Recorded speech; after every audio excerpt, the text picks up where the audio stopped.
Assalamualaikum warahmatullahi wabarakatuh. Pada hari ini kami akan membentangkan pengajian kurikulum sejarah sekolah rendah SJH 2063R. Ahli kumpulan kami terdiri daripada 3 orang ahli, iaitu saya sendiri, Siti Muti'ah binti Jamaluddin, rakan saya Najibah binti Zakaria dan Wan Anis Kharini binti Abdullah. Berikut adalah isi kandungan yang akan kami bentangkan pada hari ini, iaitu pengenalan analisis DSKP, iaitu Dokumen Standard Kurikulum dan Pentaksiran, Penutup dan Rujukan.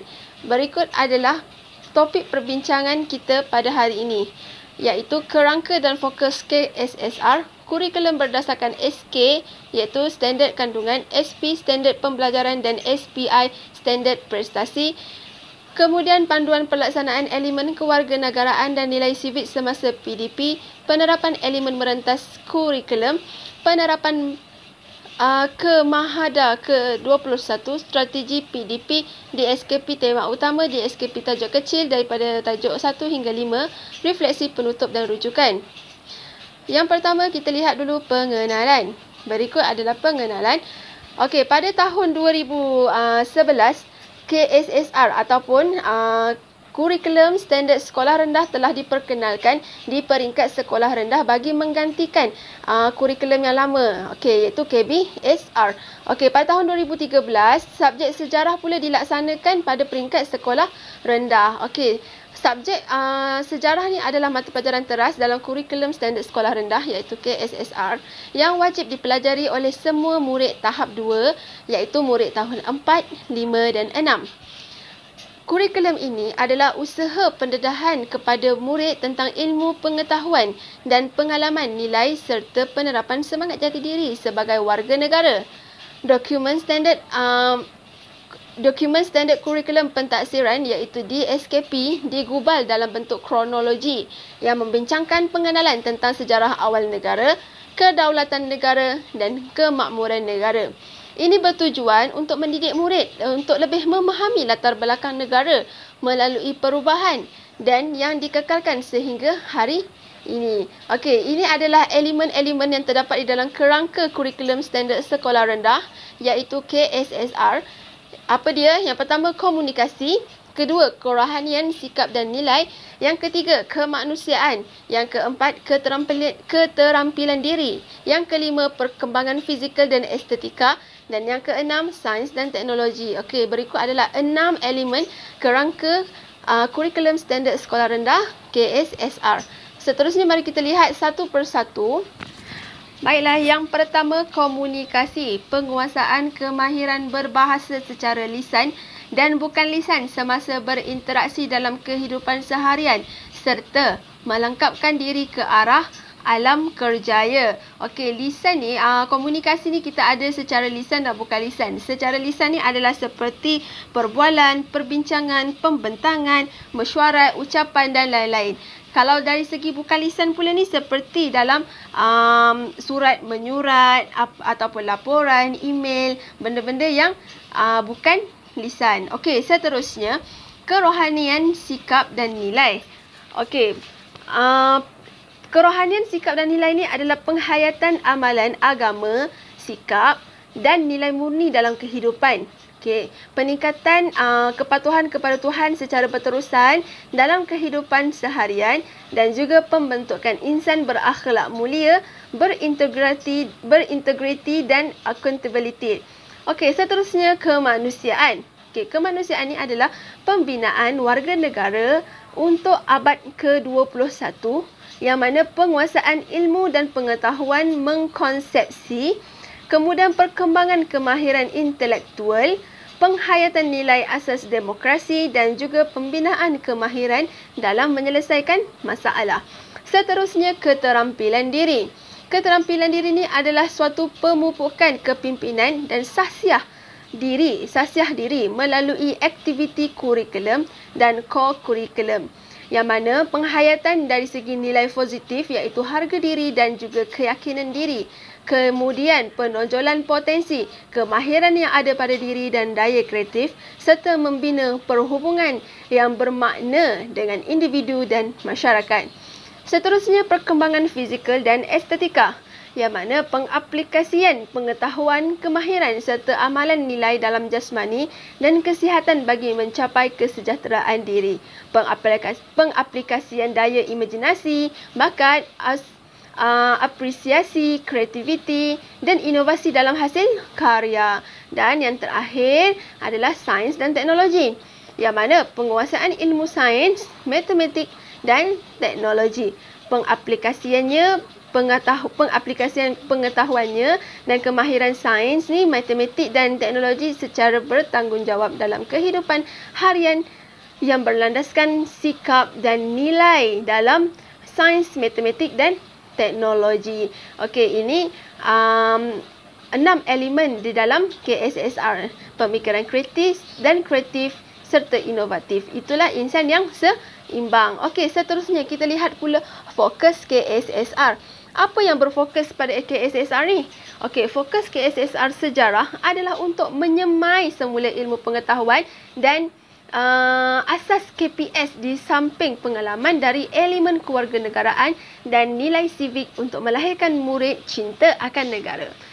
Kesepaduan aspek pengetahuan, kemahiran, nilai ini juga diharapkan mampu memberi pemahaman kepada murid untuk membina semula jati diri sebagai rakyat Malaysia. Reka bentuk kurikulum sejarah merupakan kesepaduan berbentuk intra, iaitu yang berlaku dalam pengetahuan sejarah. Seterusnya, mari kita lihat pula pengetahuan sejarah yang meliputi sejarah awal negara, kedaulatan negara dan kemakmuran negara kita. Yang manakala elemen kemahiran ini juga dilaksanakan mengikut asas KPS serta penerapan nilai melalui elemen kewarganegaraan dan nilai sivik yang menggunakan dimensi kewarganegaraan. Kesepaduan ini dilaksanakan secara serentak dan berterusan di dalam PDP sejarah seperti yang digambarkan dalam rajah ini kan. Okey, kita tengok kat sini. Kita dapat lihat lingkaran yang paling luar bersepadu. Lingkaran kedua kita ada nilai, kemahiran dan pengetahuan. Okey, dan lain-lain. Okey, seterusnya kita lihat kurikulum berdasarkan SK, SP dan SPI. SK adalah standard kandungan, SP adalah standard pembelajaran dan SPI adalah standard prestasi. Okey, mari kita lihat satu persatu. Di SKP, mata pelajaran sejarah untuk membantu guru dalam merancang aktiviti dan menghasilkan bahan pengajaran yang sesuai. Di SKP yang dilaksanakan ataupun yang disediakan dalam KSSR mengandungi standard kandungan, standard pembelajaran dan standard prestasi. Yang tadilah SK, SP dan SPI. Okey, yang mana setiap tajuk yang terdapat dalam SK ini diterjemahkan di dalam SP, manakala SPI pula mengandungi tahap penguasaan yang perlu murid pamerkan sebagai petunjuk prestasi bahawa sesuatu perkara itu telah dikuasai. Okey, di sini mari kita lihat contoh standard kandungan, standard pembelajaran dan standard prestasi tadi. Okey, kita lihat satu persatu. Standard kandungan ataupun SK merupakan pertanyaan yang spesifik tentang perkara yang murid patut ketahui dan boleh lakukan dalam tempoh persekolahan, merangkumi aspek pengetahuan, kemahiran dan nilai. Okey, seterusnya standard pembelajaran ataupun SP adalah suatu penetapan kriteria atau indikator sebagai indikator yang berkualiti di dalam pembelajaran dan pencapaian yang boleh diukur bagi standard kandungan, yang mana kalau standard prestasi ataupun SPI adalah suatu set kriteria umum yang menunjukkan tahap-tahap prestasi yang perlu murid pamerkan sebagai tanda bahawa sesuatu perkara itu telah dikuasai oleh murid ataupun indicator of success. Okey, seterusnya bagaimana contoh ataupun panduan pelaksanaan elemen kewarganegaraan dan nilai sivik semasa PDP. Okey, kita dapat lihat dalam jadual di bawah yang mana standard kandungan, standard pembelajaran. Okey, di mana dekat bawah ni adalah berdasarkan KSSR tahun 4 sejarah. KSSR sejarah bagi murid tahun 4. Okey, elemen kewarganegaraan ni kita dapat lihat dia terdapat di dalam kolom ataupun dalam baris ataupun di bawah standard pembelajaran dengan sebagai K di depannya. Okey, kita dapat lihat di situ. Standard pembelajaran 5.4.1, 5.4.2, 5.4.3. Okey, yang keempat tu ada K. Okey, di situlah terletaknya elemen kewarganegaraan. K 5.4.4 mencontohi kesetiaan Hang Tuah sebagai Laksamana Melaka. K 5.4.5 menjelaskan kebijaksanaan tokoh dalam menyelesaikan suatu masalah. K 5.4.6 mencadangkan sikap bertanggungjawab mempertahankan kedaulatan negara. Okey, di sinilah 3 elemen kewarganegaraan dan nilai civic semasa PDP yang boleh kita aplikasikan. Okey, dan yang mana elemen kewarganegaraan ni juga patut dan sepatutnya memang kena tulislah. Kita kena tulis di dalam rancangan pengajaran harian ataupun RPH. Okey, kita juga boleh gunakan elemen atau kita juga boleh gunakan BBM ataupun bahan bantu mengajar untuk kita menerapkan lagi elemen kewarganegaraan dan nilai civic semasa PDP ni. Sebagai contoh yang kita boleh guna adalah gambar yang menunjukkan sejarah, grafik ataupun lambang kepada sejarah, ilustrasi sejarah ataupun komik sejarah ataupun apa-apa lagi bahan bantu mengajar yang boleh kita boleh gunakan untuk menerapkan kewarganegaraan dan nilai civic semasa PDP. Okey, itu sahaja daripada saya. Seterusnya saya menyerahkan kepada rakan saya Najibah binti Zakaria untuk menerangkan penerapan elemen merentas kurikulum dan seterusnya. Sekian, terima kasih. Seterusnya, kita akan melihat pula penerapan elemen merentas kurikulum. Terdapat 10 elemen yang diketengahkan, iaitu bahasa, kelestarian alam sekitar, nilai murni, sains teknologi, patriotisme, kreativiti dan inovasi, keusahawanan, teknologi maklumat dan komunikasi, kelestarian global serta pendidikan kewangan. Okey, kita buat kajian dulu apakah yang dimaksudkan dengan bahasa. Bahasa iaitu penggunaan bahasa pengantar yang betul perlu dititik beratkan dalam semua mata pelajaran. Mestilah kita menggunakan struktur ayat, tata bahasa, istilah dan laras bahasa yang berkesan bagi membantu murid menyusun idea untuk berkomunikasi. Kedua, kelestarian alam. Kelestarian alam ini pula ialah kesedaran mencintai dan menyayangi alam sekitar dan jiwa murid perlu dipupuk melalui PDPP semua mata pelajaran. Pengetahuan dan kesedaran terhadap kepentingan alam sekitar dapat membentuk etika murid untuk menghargai alam. Yang ketiga iaitu nilai murni. Nilai murni ini juga perlu diberi penekanan dalam mata pelajaran supaya murid sedar akan kepentingan dan mengamalkannya. Nilai murni merangkumi aspek kerohanian, kemanusiaan dan kewarganegaraan yang menjadi amalan dalam kehidupan harian. Manakala yang keempat adalah sains dan teknologi, iaitu menambahkan minat terhadap sains dan teknologi dapat meningkatkan literasi sains serta teknologi dalam kalangan murid. Penggunaan teknologi dalam mata pelajaran dalam pengajaran dapat membantu serta menyumbang kepada pembelajaran yang lebih cekap dan berkesan. Manakala yang kelima adalah patriotisme, iaitu semangat patriotik dapat dipupuk melalui semua mata pelajaran, aktiviti kurikulum dan kokurikulum dan khidmat masyarakat. Semangat patriotik dapat melahirkan murid yang mempunyai semangat cintakan negara dan berbangga sebagai rakyat Malaysia. Manakala yang keenam adalah kreativiti dan inovasi, iaitu menggunakan imajinasi untuk mengumpul, mencerna dan menjana idea atau mencipta sesuatu yang baru atau gabungan idea yang ada. Inovasi ini merupakan pengaplikasian kreativiti melalui ubah suaian, membaiki dan mempraktik idea. Kreativiti dan inovasi saling bergandingan dan perlu untuk memastikan pembangunan modal insan yang mampu menghadapi cabaran abad ke-21. Yang ketujuh adalah keusahawanan, iaitu untuk tujuan menerapkan keusahawanan adalah untuk membentuk ciri-ciri amalan keusahawanan sehingga menjadi satu budaya dalam kalangan masyarakat. Ciri-ciri keusahawanan boleh diterapkan dalam PDPP melalui aktiviti yang mampu memupuk seperti rajin, jujur, amanah, bertanggungjawab serta membangunkan idea hingga ke pasaran global. Yang ke-8 adalah teknologi maklumat dan komunikasi. Penerapan elemen TMK dalam PDPP akan menjadikan pengetahuan dan kemahiran asas yang dapat dipelajari oleh murid.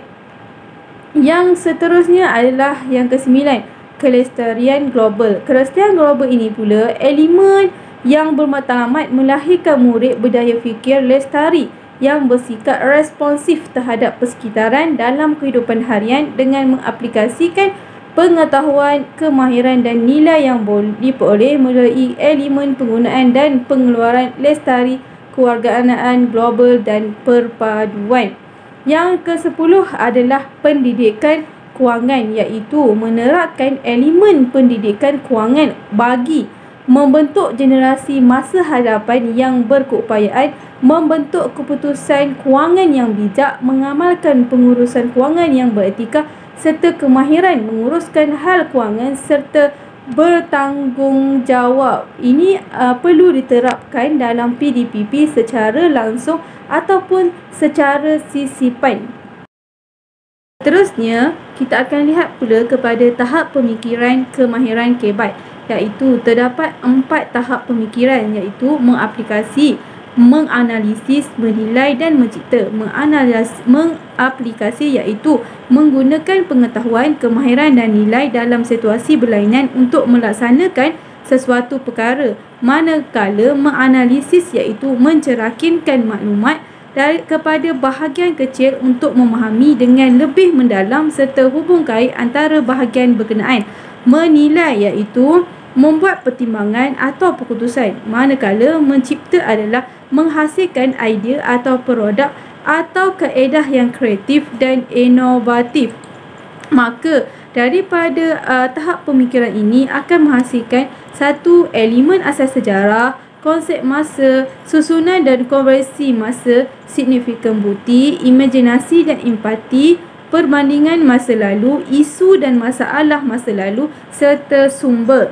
Seterusnya dalam DSKP ini juga akan menerangkan iaitu penerapan kemahiran abad ke-21. Terdapat 10 penerapan kemahiran, iaitu pertama adalah berdaya saing. Apabila murid berdaya saing, maka murid akan mampu menghadapi dan mengatasi kesukaran pada masa akan datang. Manakala mahir berkomunikasi pula, murid mampu menyuara atau meluahkan fikiran, idea dan maklumat dengan yakin dengan menggunakan pelbagai media dan teknologi.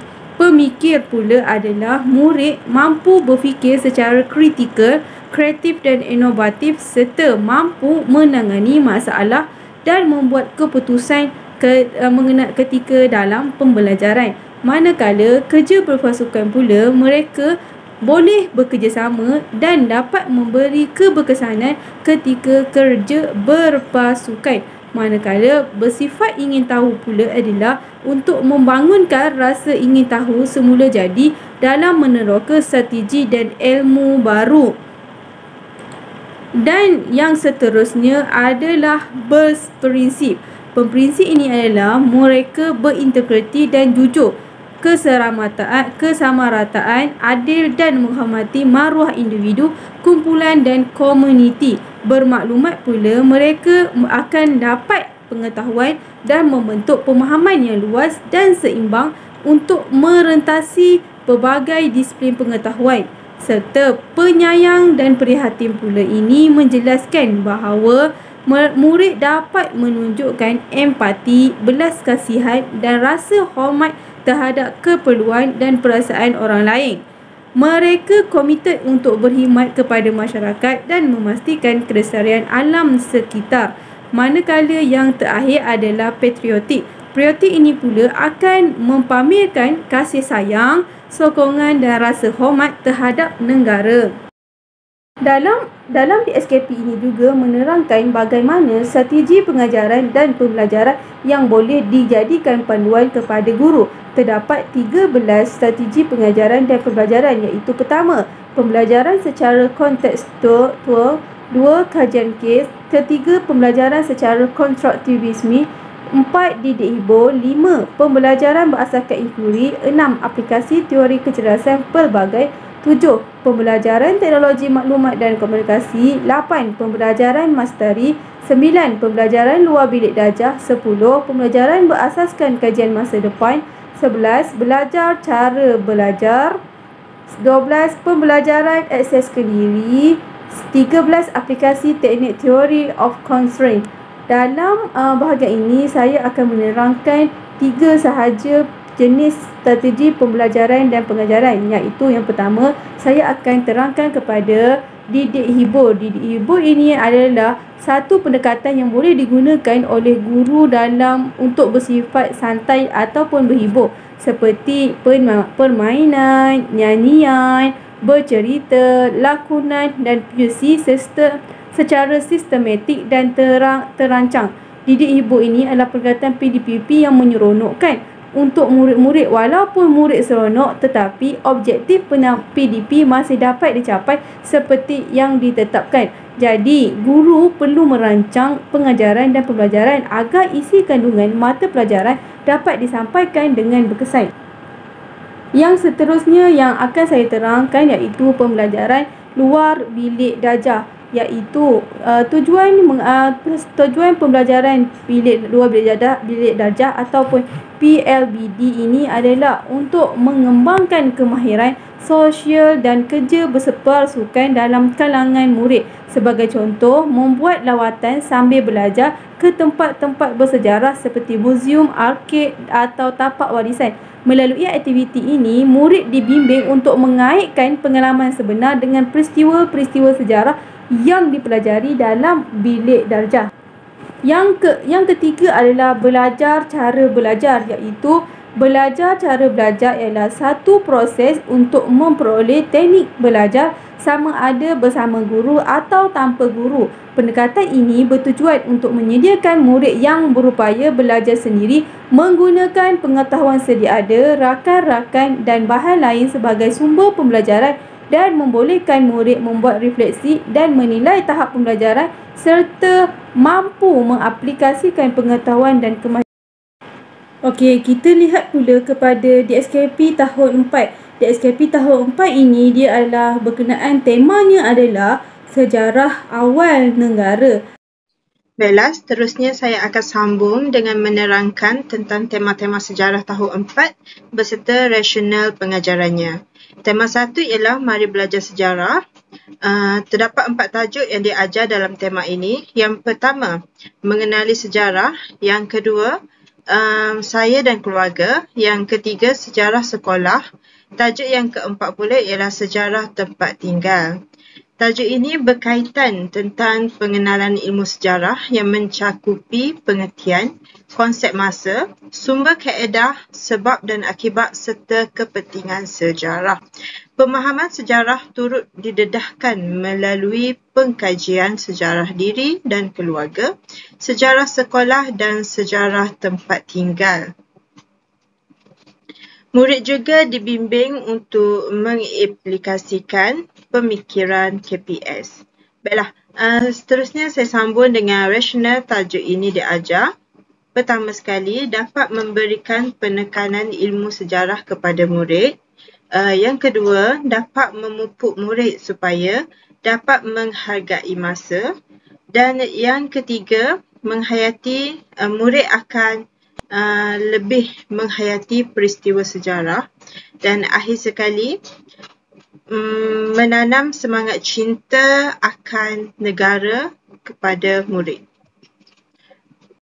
Okey, baiklah, saya akan teruskan lagi dengan tajuk kedua, iaitu Zaman Air Batu. Dalam tajuk ini, saya akan mengajar kepada murid-murid tentang garis masa pada zaman air batu, iaitu ada dua, epok Pleistocene dan epok Holocene, yang membawa kepada perubahan bentuk muka bumi di Asia Tenggara, khususnya di negara kita lah, Malaysia. Baiklah, dan antara 4 rasional setelah mengajar tajuk yang kedua ini, rasional pertama semua murid dapat memahami fenomena perubahan alam yang berlaku daripada zaman air batu terhadap perubahan bentuk muka bumi di Asia Tenggara. Dan rasional yang kedua, dapat memupuk kesedaran dan memelihara serta memelihara alam sekitar.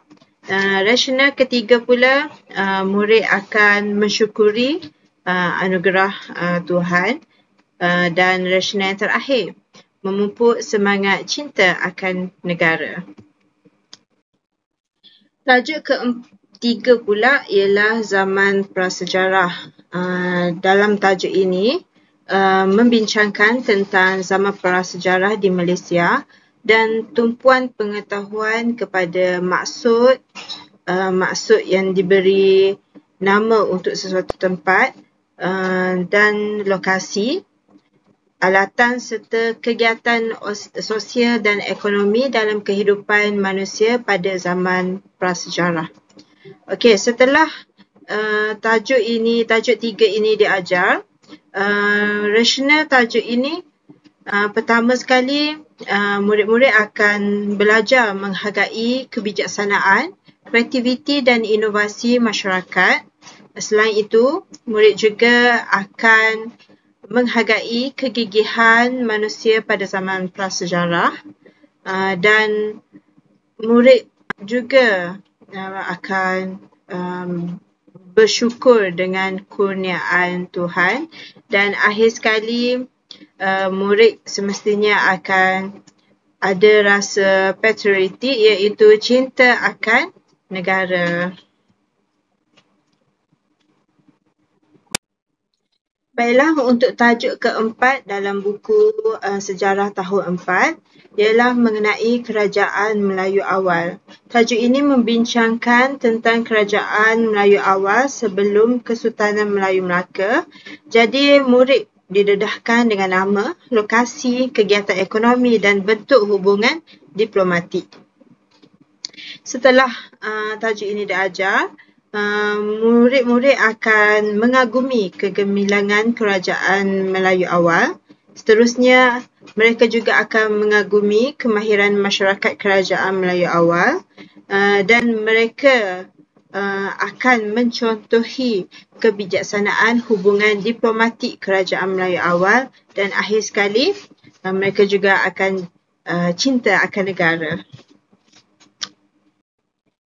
Baiklah, untuk tajuk yang terakhir, iaitu tajuk 5 daripada buku sejarah tahun 4, iaitu tokoh terbilang Kesultanan Melayu Melaka. Dalam tajuk ini, membincangkan tentang tokoh terbilang Kesultanan Melayu Melaka, pengasas Kesultanan Melayu Melaka, Tun Perak sebagai Bendahara Melaka dan Hang Tuah sebagai Laksamana Melaka. Setelah mempelajari tajuk tokoh terbilang Kesultanan Melayu Melaka, murid-murid akan memupuk rasa bangga dan setia kepada institusi pemerintahan dahulu dan juga kini.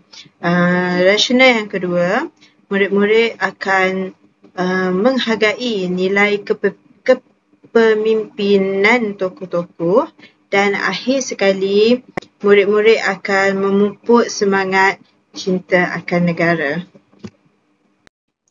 Baiklah, seterusnya saya akan sambung lagi dengan refleksi.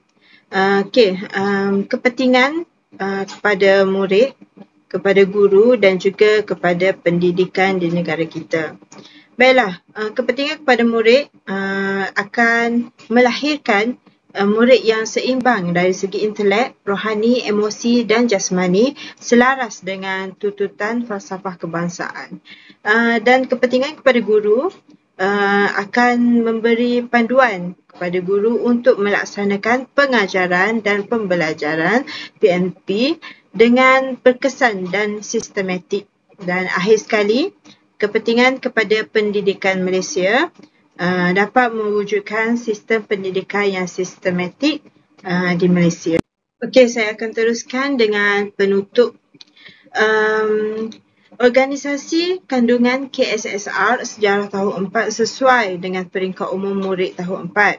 Hal ini kerana murid bukan sahaja diberikan pendedahan mengenai sejarah awal negara, malah turut dibekalkan dengan pengetahuan berkenaan ilmu sejarah yang akan dipelajari pada masa akan datang. Oleh itu, Kementerian Pendidikan Malaysia KPM perlu merangka dan menggubal dengan lebih teliti DSKP Sejarah Sekolah Rendah yang sesuai dan selaras dengan falsafah pendidikan kebangsaan pada semakan kurikulum akan datang. Ini merupakan rujukan daripada kami, iaitu tentang KBSR dan KSSR dan juga tentang kurikulum standard sekolah rendah, dan kami juga rujuk daripada buku teks sejarah tahun 4. Baiklah, itu sahaja daripada kami bertiga. Sekian, terima kasih.